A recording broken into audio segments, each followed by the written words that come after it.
is the operation of Oliver, part 26. Hey, thanks for joining us on YouTube. What are you doing here?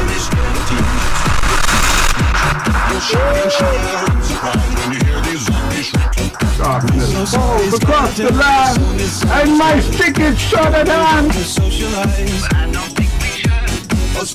Hi everybody, I'm Brian Adams, and this is the operation of Oliver, part 26. We're still working on Oliver, we're still here, we're doing it, we're going full steam ahead, as they would say in the old days. So let's take a look at the latest of the operation of Oliver, shall we? In case you haven't seen my feet lately, no, here's Oliver's feet. I'm working on them. You can see everything being sanded more smoothly. I'm going to do a little bit of precise work there on the toenails next. Okay, time to stop and back up and show you what I'm doing. Okay, so you see I've kind of put the I put the toenails on. You see there's the detail of the toenails. I cut into it on both feet, and what I used was my Dremel mill, and it is this blade that I used. Kind of cut this way, and I cut that way, and the other way, and I cut those in. And then now what I'm doing is I have made some more epoxy up, and I'm going to take that and use my teriyaki stick, if I can find it. Ta-da! Here it is. I take the teriyaki stick, and I'm going to take, and I'm going to put, there's a lot of little pits, kind of not gradually going up here in between the toes. I'm going to fill those in, and any little pits that I have here, or there, little minute ones, real little ones I'm not going to deal with too much, because when I go to paint it, you won't see it. And when you go to sand, there's always another air, because when you make the epoxy, there's always little air pockets. That's why these little pits show up, because I don't really take a lot of time and make sure that everything is really covered. You know, it's just mixed up real quick. And so, like you can see, here's like an air pocket, and when you slap it on, and so anyway, that's bound to happen. So anyway, that's where it is at this point. Okay, so now I put the PC7 in between the toes, and I filled in a couple little dips that were on the foot, and we're set to start sanding again. Okay, so I'm trying to find a quieter place to film this. Okay, so when it comes to his hair, what I've done is I've taken the sandpaper and just lightly, well, not so much lightly, I just sanded just the top layer that I could get to of his hair, so that everything is smooth to the touch, so that way it's not jagged or pointy or anything like that. Oh, we have a plane. Hold on.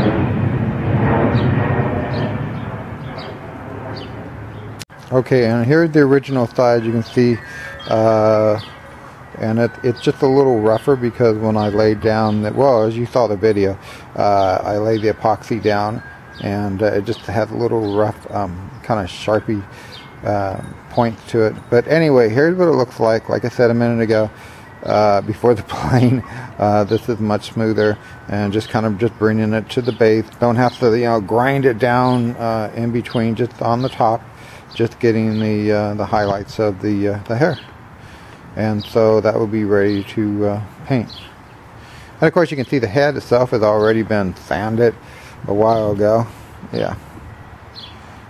Go on to make a point. I'm leaving the hair cap on because it has added strength. Not that it's weak or anything, but I wanted to have added strength while I'm sanding it, because I'm putting pressure on it. So that's why it's still on his head. So there we go. Everything's been sanded. Once you sand everything, just make sure that you know, like rub your hand over, or your fingers over the hair. Make sure that you don't get, you know, your fingers cut up by any little jagged points of the hair. And if you do, just sand that down a little bit smooth too. And yeah, just get it all, because you don't want to start painting it and then I have to sand it. So anyway, there we go. That's all sanded, and that's what it looks like.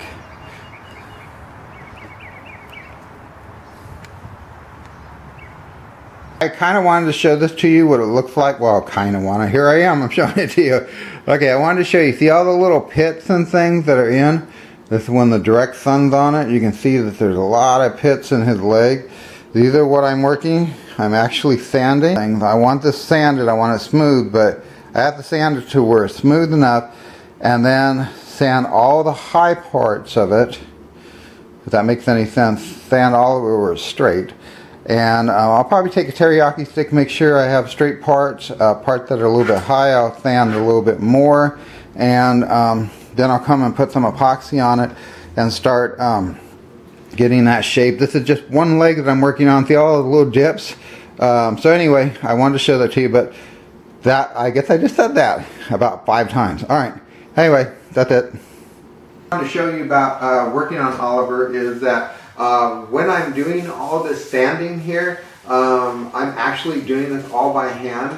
And like I said, I'm using a drywall type sandpaper, and your hands do get pretty bumped up and sore. But also another trick I use, this is a sanding block, and you use this when you're working on cars. You can also use it on him or your puppet when you're working on him. Is make sure that you sand in this area, just where it's straight, and keep with the contour of the shape. Don't kind of rub it down and take all your shaping out. But it works great for when you're trying to come down and finalize it. As we mentioned before, all the little dark marks you see, that's where you got to fill it in. We're coming close. It's just a lot of sanding. It takes a lot of patience. But also, when you come to this part of the upper part of the leg here, this works great for here because you can sand back and forth. And it's already rounded, so it's just a matter of just sanding and going around it. And it makes it easier for you. So a little easier on your hands and less time. But you could pick these up at an automotive store, automotive paint store, like a shop for sales, motor oils and things like that for cars and stuff. That's normally we can find them. But anyway, I would suggest to get one of those, and that will help you. Okay, so now I'm sanding. I wanted to kind of give you an idea of one thing that you should watch out for when you're sanding is to make sure that you don't sand off more epoxy than you have on the item and that you have built it up. If you're starting to see what you have underneath, that's not good. That's not the case here. Anyway, when you're sanding, you want to remember if there's different contours of the shape, sand in that shape. If it comes out, sand that way. If it's flat, sand this way. If it's this way, and see how it bows, make sure you kind of stop there and then work right in this area here so that you don't mess up any of your form. And like I said, this is a drywall sandpaper. You can see it has the hole, and you see right through it. And this is a new one. It sands really fast. Let me see if I can get the grid on that for you. Yeah, this is it. It's a drywall plaster sandpaper. It is a 120. And the reason I use this is so that I don't have to take forever to sand. So anyway, I've got this sanded pretty smooth the way I want it. And what I'll do is now put a light coat. Now I'm actually going to put some epoxy on it. I'll just take a section, maybe here, maybe I'll do this much, maybe the whole thing at a time, and put epoxy on it and see if I can get it all the little dips filled in that I want to, so that it'll be ready for the next sanding and hopefully the final sanding, but we'll see. Hey, if you liked the video today, don't forget to like and subscribe. You can leave comments and I can answer you. And let's see, I just want to thank you all so much for tuning in and seeing what's going on with Oliver. And we're moving straight ahead with them. And so until next time, I guess that's it. We'll see you, and thank you for tuning in today. So long, everybody. Bye.